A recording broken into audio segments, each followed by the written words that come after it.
Be! Maglalaba ako. Bantayan mo muna yung tindahan, ha? Apo, ma. Kapag buo yung pera, 500, kaya 1,000, tawagin mo ko, ha? Opo, ma. Alam mo naman yung 500 tsaka 1,000, di ba? Opo. O, sige, bantayan mo, ha? Opo, ma. Kapag hindi mo alam yung presyo, sigaw ka, ha?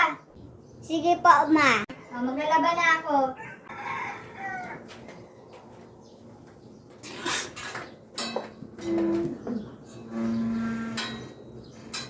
Di, pabili ako 1 kilong bigas. 60. Sinong kasama mo? Si mama naglalaba.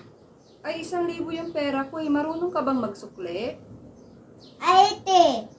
Sisigawan ko lang daw si mama kapag hindi ako marunong magsukli. Ay, wag mo nang sigawan. Akin na yung bentahan niyo. Ako na lang kukuha ng panukli. Ay, te. Sisigawan ko nga si mama. Wag na nga. Sisigawan ko na